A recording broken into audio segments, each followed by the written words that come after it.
Hello hello tout le monde, alors une petite vidéo parce que Bitcoin est juste très fort. Je vais faire une petite analyse globale, enfin pas globale mais notamment des trois plus grands coins, enfin du moins les trois coins qui font l'unanimité parce que Litecoin ne fait pas partie du top 3 en termes de market cap, mais j'ai envie de parler de Bitcoin, Ethereum et Litecoin aujourd'hui, donc vous allez voir ça tout de suite.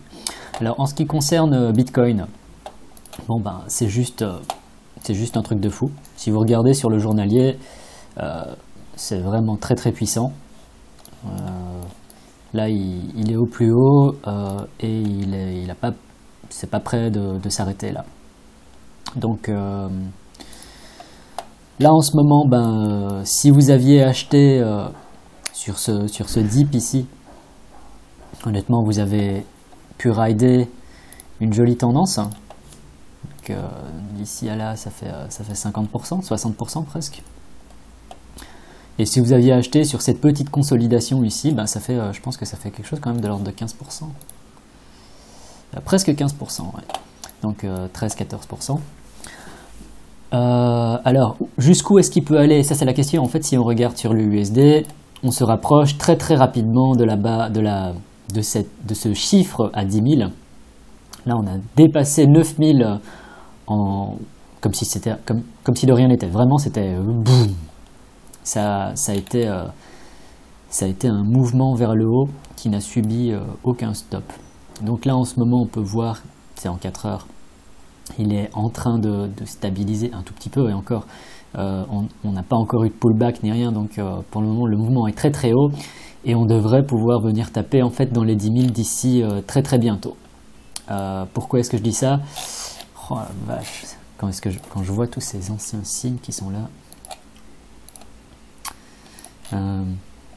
Aussi, si vous regardez ici, j'ai tracé à chaque fois des lignes entre les plus bas, et on est dans cette espèce de mouvement qui devient parabolique. Alors je dis devient, même si pour beaucoup on est déjà dans un mouvement parabolique depuis très longtemps.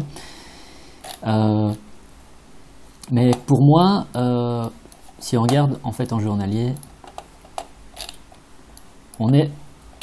si on regarde comme ça, on est véritablement en fait au début de ce mouvement, et on pourrait venir taper. Alors je dis pas que ça se fera en une fois, il y aura des retraces vers le bas. Mais on pourrait venir assez rapidement taper vers des plus hauts ici, peut-être 12, 13, 14, voire 15, qui sait. Mais toujours est-il que pour le short term, donc dans l'immédiat, on peut venir taper très rapidement la barre des 10 000, on est déjà à 9 300.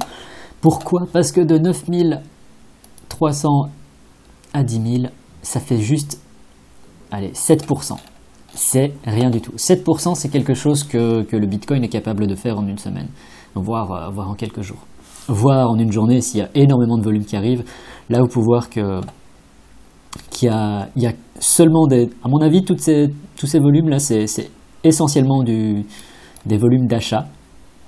C'est pour ça que je pense que le Bitcoin peut aller très vite à 10 000. Après, si on regarde, j'ai pas envie de regarder le RSI maintenant, mais je pense qu'on est clairement, je vais regarder quand même, allez. Donc voilà, si on regarde sur le RSI, on arrive en zone de surachat. Donc ce qui serait bien dans l'idéal, c'est que, on n'est pas encore très haut, hein, mais on commence à, une fois qu'on tapera 80, on verra. Là on est à 73. Mais oui, enfin, ce qui serait bien, c'est qu'ils viennent taper les 10 000, consolident et continuent, et pas qu'ils viennent taper les 10 000 et reviennent redescendre. Donc, Bitcoin à 10 000 $, moi je pense que ça se fera dans les prochaines semaines, pour être large, mais probablement dans les prochains jours, parce que véritablement c'est un tout petit saut à faire. Après, la vraie question, c'est qu'est-ce qui va se passer au-dessus.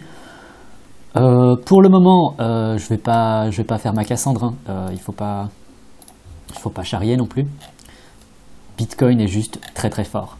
Je le vois pas redescendre comme ça d'un seul coup, ou bien il va peut-être aller chercher la moyenne mobile à 10 et puis remonter. Mais dans tous les cas, Bitcoin très fort. Alors, le deuxième grand nom, c'est Ethereum. Alors, j'avais fait une mini vidéo il y a quelques jours pour dire qu'il était au plus haut. Là, il est en phase de consolidation. Je vais le mettre en 4 heures. Là, il est en phase de consolidation. On peut voir une petite consolidation comme ça. Pour moi, tant qu'il ne vient pas taper en dessous de l'ancien plus haut qui était à, mettons même 350, voire pour voir plus large, 360, il n'y a aucun souci. Voilà, donc Ethereum et Bitcoin, ils sont tous les deux au plus haut. Et parlons du troisième luron qui est Litecoin. Alors pourquoi je dis Litecoin fait partie du top 3 alors que si on regarde ici sur le market cap, il est 7e. C'est simplement parce que c'est les 3 coins qui font l'unanimité en général. Lorsque les gens parlent du Bitcoin et disent ouais c'est un peu comme de l'or, ils parlent généralement du Litecoin comme de l'argent. C'est pour ça que c'est une valeur qui est assez sûre. Et si on regarde les anciens plus hauts, honnêtement, il est passé ici, qui était à 2 doigts de... Bon, l'ancien top, enfin le plus haut, il est là, mais c'était véritablement un plus haut qui s'est fait en une journée et puis c'est redescendu. Là, déjà, on est dans ce mouvement très très fort et dans ce mouvement ascendant. On vient chercher ici au niveau des anciens plus hauts. Si on consolide un peu, moi ce que je voudrais voir, parce que là, il y a quand même eu sur une seule journée une envolée assez forte des prix, ce que je voudrais voir, c'est une petite consolidation ici. Et ensuite, on vient taper les anciens plus hauts, on vient chercher au-dessus. Et une fois qu'il est, en fait, qu'il a dépassé cet ancien plus haut, enfin déjà s'il dépasse ici, cette zone à, mettons même pour être un peu large, 74, on peut voir la Litecoin véritablement décoller et chercher... déjà je pense qu'un Litecoin à 80 $, on verra, mais une fois qu'il aura atteint et qu'il aura cassé son ancien plus haut, on pourra définitivement aller chercher encore plus haut. Après, comme j'aime à dire, je n'aime pas faire de prédictions parce que je ne suis pas devin et tout ceci, ce n'est que mon opinion personnelle. Donc voilà, très très fort. En termes de plus haut, il y a Dash qui est également au plus haut. Dash très très fort. Enfin, je crois que vous avez déjà dit celle-là lors d'une dernière vidéo. Là, il y a eu un pullback qui a été entamé. C'est un tout petit pullback. C'est même pas un pullback. C'est une consolidation vraiment. On va regarder ça sur le 4 heures. Voilà, véritablement très très fort.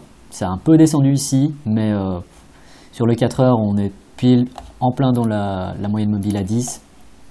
Ici, on n'a même pas été la chercher sur le daily, donc véritablement très fort. Monero aussi, en fait, il est sur des sommets. Si on regarde, la plupart des coins maintenant, énormément de coins sont dans cette vague haussière au plus haut. C'est-à-dire, bon, pardon, excusez-moi. Monero, il est en ce moment ici. Monero, il est en train de se balader. Bon, il est venu taper au-dessus et là, il est sur une résistance qui était... Ah, je suis vraiment désolé. Il est sur ce support ici qui était l'ancienne résistance. Et là, il fait des allers-retours. Est-ce qu'il peut aller plus haut? Oui, certainement. En attendant, il est en consolidation, en pause, comme on dirait.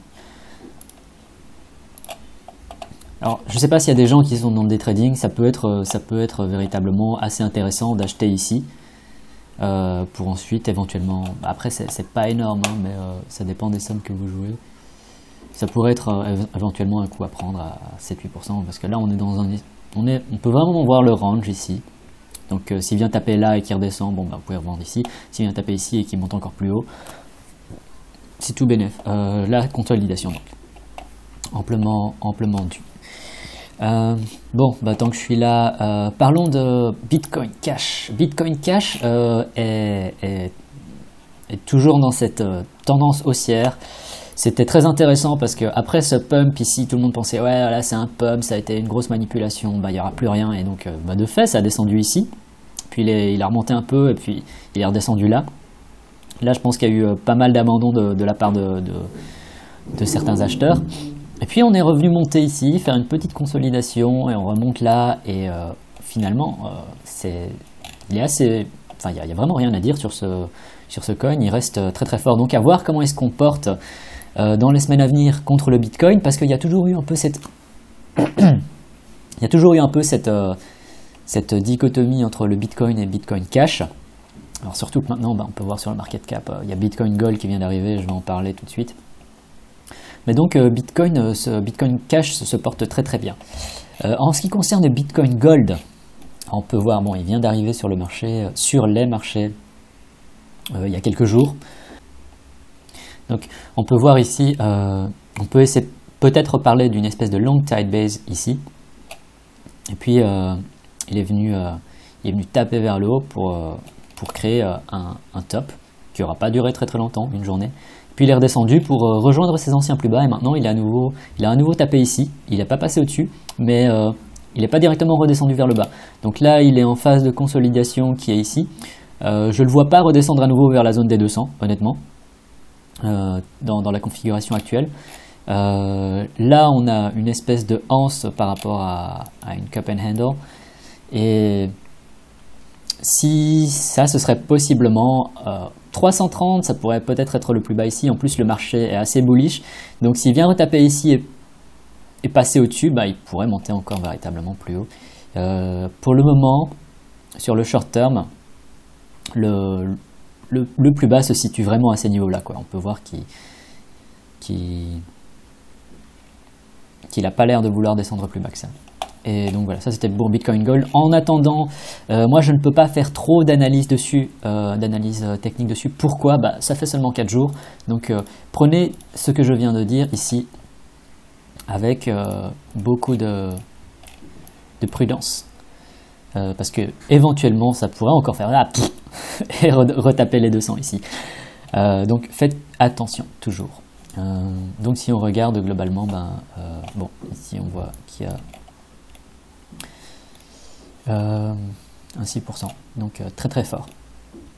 Est-ce que je parle du reste? Ouais, je vais vite parler du reste. Donc Bitcoin c'était fait, Bitcoin Cash aussi. Zcash.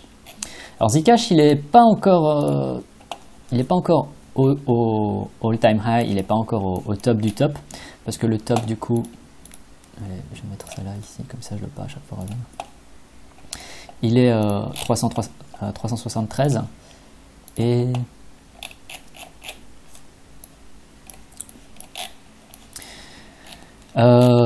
et en fait, bon, il y a eu un pump ici en fin septembre où ça a créé. Bon, il y a eu un pump, mais si on regarde en fait un sommet stable, ce serait plutôt là. Et là, bon, Zcash, il est en période de consolidation, mais honnêtement, avant fin décembre, c'est pas impossible qu'ils viennent retaper le all-time high ici. Donc ça nous mettrait. Donc fin décembre, c'est. On nous met là sur le graphe. Ouais, j'ai pas envie de dire de bêtises, mais en tout cas, la tendance de Zcash aussi est très positive, même si là, il est. Là, on peut voir qu'il a. Alors, je vais zoomer encore un peu plus. Là, il a fait un pullback. Vraiment, il a été chercher sur le 4 heures la moyenne mobile à 50. C'était un bon point d'entrée parce que sur le daily, on peut voir que ça coïncide avec. Il a été chercher la moyenne mobile à 10. Puis là, il est en train de remonter un tout petit peu. Donc peut-être une période de stabilisation. Mais en tout cas, Zcash, moi, je le vois monter encore plus haut. Ça, c'était. Sur le 4 heures, ça peut paraître. Si on est dans le moment, ou même sur le 1 heure, si on est sur le 1 heure, par exemple, il y a des gens qui ont pris position ici, ou voire carrément là, sur le top de cette bougie. Et il voit que de 300, il est passé à 264. Ça peut créer chez certains un mouvement de panique et se dire « Ah non, c'est fini, en plus ici on peut voir une inversion des moyennes mobiles, je vends » et ils sortent du truc alors que non, pas du tout. Dans tous les cas, si vous tradez, n'oubliez pas une chose, c'est de toujours prendre du recul, changer l'unité de temps. Si vous êtes en 1 heure, regardez en 4 heures, si vous êtes en 4 heures, regardez en daily. Moi dans mon cas, j'aime bien regarder le 4 heures parce que c'est une unité de temps entre les deux. Et si je vois ce genre de choses sur le 4 heures, je vais directement voir sur le daily ce qui se passe. Ici, on peut voir que dans le cas du daily, en fait, ça n'a pas affecté la tendance générale de Zcash. Donc, Ethereum Classic. Donc, lui non plus, Ethereum Classic, je pense pas qu'il soit. Voilà, c'est ça. On est encore assez loin des. Enfin, assez loin. Si on regarde le plus haut, il est là. Hein. Non, je vais le mettre là. C'est un plus haut à 19. 19,50, mettons 20. On n'est pas très loin des tops. Là, on est en période de consolidation et tout se passe bien parce qu'il n'y a pas eu de mouvement, il n'y a pas eu de pullback. Donc, également, avant fin décembre, c'est pas impossible de voir un Ethereum classique à 20 euros. Augur, là j'ai pas grand chose à dire. Augur il a bien pumpé, il est en période de consolidation. Alors lui, on est encore plus loin des all-time high, il faut pas trop compter dessus. Je vais le mettre quand même ici, comme ça me servira de repère pour la suite. Donc là on est assez loin, mais la tendance générale est très très bonne, donc pas de souci. Ripple, pas grand chose à dire, ça consolide, c'est tout. Monero, j'en ai parlé tout à l'heure, il est au sein des all-time high. Alors dans les alts qui se trade majoritairement contre le Bitcoin, il y a OMJ qui est toujours, en fait, si on regarde, on peut regarder ça comme une espèce de gigantesque canal entre ici. Enfin, en fait, le souci même, c'est que on pourrait tracer une trendline comme ça, avec une zone de support ici. Donc là, on est dans le cas d'un triangle descendant, mais dans tous les cas, ça peut également venir taper vers le haut. Mais on a une bonne zone de résistance ici. Donc à voir comment est-ce que ça se passe contre le Bitcoin. On est de toute façon pas dans un marché haussier, hein, mais à voir comment est-ce que ça tient ici. Donc si vous êtes des long time holders, si vous avez de l'OMG depuis longtemps, c'est pas le moment de vendre. Enfin, déjà vendre sur une grosse chandelle rouge, c'est peut-être une des plus grosses erreurs à faire, parce qu'on essaie généralement de vendre sur les grosses chandelles vertes. Mais donc voilà, ici on a un support, on devrait voir bouncer un peu vers le dessus, à voir. Si on casse ça, il faudra vraiment faire attention, parce que du coup on va encore retaper vers les plus bas, quoi. Là c'est véritablement les plus bas de OMG. Donc prudence. Quantum, c'est la même chose, hein.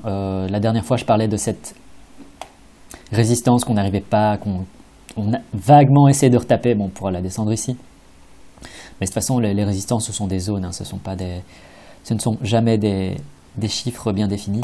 Là on peut voir qu'on est venu taper, enfin ça veut pas monter vers le dessus, et puis là on est dans cette petite pente qui descend. Donc pas grand chose à dire, hein. C'est pas le moment de mettre tout son argent là-dessus, je dirais. NIO, alors NIO, oui, c'est la même chose, hein. Là pour moi c'est la zone support, enfin la résistance à casser si on parlait de sortie de downtrend, et là on n'est pas dedans, quoi. Donc ARK, même chose. La dernière fois j'avais parlé du fait que ça a remonté, qu'on a un petit triangle qui se formait ici mais qu'on est redescendu. Ça se retrouve sur Lisk également. De toute façon ces deux coins sont related, je sais plus le mot en français, je suis désolé. Donc IOTA, il y a eu un gros mouvement vers le haut, et donc j'avais parlé, je pense la dernière fois, du fait que cette résistance ici, c'était une zone de support là, et on peut voir qu'on est à nouveau venu descendre vers le bas, donc pas très très bon non plus. Mais après c'est contre le Bitcoin, et le Bitcoin est véritablement trop fort en ce moment pour faire des analyses. Enfin, la plupart des coins, à l'exception de celui-là, évidemment, contre le Bitcoin ne font pas le poids. Alors bon, ça c'est EOS, il a fallu que je vois ici, je regardais tranquillement CoinMarketCap, que je vois en fait qu'il y avait un coin qui était arrivé dans... Alors je vais mettre all, pardon. Donc c'est un token, du coup c'est pas un coin. Et je vois l'arrivée de EOS, je me dis, ah tiens, c'est refreshing. Alors je suis désolé, je vous balance des mots anglais comme ça, un peu à gauche, à droite, c'est un tort. Mais donc je me dis, tiens, c'est une nouveauté ça, dans le top 15, il y a EOS qui arrive, et donc du coup j'ai été checker, et en effet, c'est, je pense, le seul token dans l'ensemble du top 30 qui se porte très très bien contre le Bitcoin. Je vais regarder vite fait. Il faudrait peut-être regarder Lumens aussi, du coup. Lumens, ça se porte bien aussi. Et Decred. Mais Decred, je préfère pas en parler parce que c'est un... Alors, d'un point de vue fondamental, ce que j'en ai entendu, c'est que c'est un coin qui a véritablement des bonnes bases fondamentales. Après, je ne l'ai jamais tradé parce qu'il faut aller sur certains marchés, certaines plateformes d'échange. Harder, je ne connais pas, donc je ne peux pas vous en parler. Mais Decred, bon, donc il a des bons fondamentaux, mais pour le trader, je pense qu'il faut aller chercher sur Bittrex, Poloniex. Bittrex, moi j'ai arrêté d'être sur cette plateforme pour une seule raison, c'est que j'y étais seulement pour l'ISK. Et ça m'emmerdait d'avoir un compte et de devoir me connecter en fait à chaque fois juste pour un coin. De toute façon, vu la gueule qu'il a en ce moment, autant ne pas aller sur Bittrex. Donc Decred, oui, vous pouvez l'avoir sur Bittrex, ça peut être, ça pourrait être intéressant. Faudrait que je regarde aussi son graphe, mais enfin j'ai pas envie de le faire, donc je vais pas le faire, je suis désolé. Sauf si vous me demandez dans les commentaires. De toute façon, je pense qu'il y a moyen de faire de l'argent avec le top 10, top 20, voire top 30. Enfin, Decred du coup est dans le top 30 maintenant. Mais regardez en fait ce qui se passe sur les autres coins. Donc pour revenir à EOS, ouais, très très fort. Bon, si on zoome en arrière, voilà, prudence, parce qu'ici on est dans cette zone qui était l'ancien support. Ici on peut voir que ça va venir taper, puis que ça était là, et puis qu'ensuite il a commencé véritablement à encore descendre vers le bas. Donc on est véritablement pile poil dans cette zone là, si on trace comme ça, voilà. Oups. Donc là on a une résistance qui se forme, ça peut se voir, mais après il a venu casser ce petit triangle ici sans aucune difficulté. EOS donc très très fort par rapport contre le Bitcoin, et ce malgré le mouvement assez fou. Voilà, voilà, on est venu taper les 9500 ici, je crois qu'on était à 9300 quand j'ai débuté la vidéo. Donc voilà, Bitcoin est véritablement très très fort, et ce malgré ça, EOS a réussi à maintenir un mouvement haussier. Si maintenant on arrive à casser ici, à se stabiliser au-dessus de cette ligne, il pourrait venir véritablement chercher encore plus haut. Et donc là ça peut être véritablement intéressant. Donc Lumens, en fait non, Lumens il est venu taper ici, toujours dans cette consolidation. Peut-être qu'on pourrait voir la formation d'une cup and handle ici, et le voir remonter encore plus haut. Dans tous les cas, c'est pas négatif. À voir s'il y a une pattern qui se forme et qui pourrait être tradable. Et puis Bitcoin Gold, j'en ai parlé. Donc voilà, dans tous les cas, moi ce que je voulais vous dire plutôt sur cette vidéo, c'était pas tant faire une analyse de tous les altcoins sur le côté, c'était davantage vous parler du Bitcoin qui est au plus haut et qui continue à monter, de l'Ethereum qui est au plus haut et qui continue à monter, du Litecoin qui se dirige vers des sommets qui se dirige vers son ancien sommet, son ancien plus haut, et qui à mon avis va très, très bientôt le casser. Il y a Zcash il y a Dash et Monero. Donc là en ce moment, ça fait véritablement 5 coins si vous regardez. Donc, Bitcoin, Ethereum, Dash, Monero, ça fait... alors ça fait 4 coins, ça fait pas 5 coins, mais si vous regardez avec le Litecoin, donc ça ferait 5 coins qui sont véritablement très très forts. Le marché est véritablement haussier, on a une dynamique générale qui se forme en fait. Il y a un attrait, je pense, qui s'est formé auprès du grand public, enfin qui commence à se faire former autour du grand public. En plus, Bitcoin, on commence à parler de futures et d'ETF. Tout ça, ça ne peut que créer encore une dynamique, ça ne peut que renforcer la dynamique qui pousse le Bitcoin vers le haut. Donc voilà, dans tous les cas, si vous avez aimé le contenu, n'hésitez pas à me mettre un pouce en l'air pour moi, ça me fait vraiment plaisir. Si vous avez des questions, dans les commentaires, n'hésitez pas à partager cette vidéo. C'était Dave pour Vers la crypto richesse. Tchuss!